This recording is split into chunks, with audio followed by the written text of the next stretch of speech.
ಯುದ್ಧ ನೌಕಾವಸ್ತು ಸಂಗ್ರಹಾಲಯ, ವಾರ್ಷಿಪ್ ಮ್ಯೂಸಿಯಂ, ಉತ್ತರ ಕನ್ನಡ ಜಿಲ್ಲೆ, ಕಾರವಾರ. ಅಷ್ಟು ದೊಡ್ಡದೈತೆ ಆ ಫ್ಲೈಟು ಅಂತ. ನೇವಿಯವ್ರು ಯೂಸ್ ಮಾಡೋವಂಥ ಫ್ಲೈಟ್ ಇದು, ನೇವಿಯಲ್ಲಿ. ಸೊ ಎಷ್ಟು ದೊಡ್ಡದೈತೆ ನೋಡ್ರಿ ಇದು. ಎಂಜಿನ್ಸ್ ನೋಡಿ, 1, 2 ಆ ಕಡೆ 2, 4 ಇಂಜಿನ್ಸ್ ಈ ಕಡೆನೇ ಇದ್ದಾವೆ ನೋಡ್ರಿ. ಹಿಂಗೆ 4 ಜನ ಕೂತ್ಕೊಳ್ಳೋದು ಒಂದೇ ಜಾಗದಲ್ಲಿ. ನೇವಿ ವಾರ್ ಫ್ಲೈಟ್ ಇದು. ಸೊ ಎಲ್ಲ ವಾರ್ ಮಿಸೈಲಿಂಗು ಎಲ್ಲ ಆಪ್ರೇಟ್ ಮಾಡೋದಕ್ಕೆ ಅನ್ಸತ್ತೀವೆಲ್ಲ. ಪ್ರತಿಯೊಂದೊಂದು ಕಡೆನೂ ಒಂದೊಂದು ಸೆಕ್ಷನಲ್ಲಿ ಒಬ್ಬೊಬ್ರು ಕೂತ್ಕೊಳ್ತಾರೆ. ಪ್ರತಿಯೊಂದೊಂದು ಸೆಕ್ಷನ್ಗೂ ಒಬ್ಬೊಬ್ಬ ಪೈಲಟ್ ಬಿಟ್ಟಿದ್ದಾರೆ. ಸೊ ಓಡಿಸೋರು ಅಲ್ಲಿ ಮೇಯ್ನಾಗೆ ಇದೆಲ್ಲ ಕಂಟ್ರೋಲ್ ಮಾಡೋದು.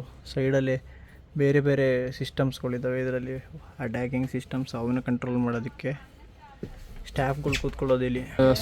ಸೋನಾರ್ ನೋಡಿ, ಸಮುದ್ರ ಒಳಗಡೆ ಬಿಡೋದಂಥದ್ದು ಗುಂಡುಗಿದೆಯಲ್ಲ, ಅದು ಸಮುದ್ರದ ಒಳಗಡೆ ಏನು ಬರ್ತಾಯಿದೆ, ಸಬ್ಮೆರೀನ್ಸ್ ಏನಿದೆ, ವೇಲ್ಸ್ ಬರ್ತಾಯಿದೆ, ಈ ಥರ ಎಲ್ಲ ಕಂಡುಹಿಡಿಯೋದು.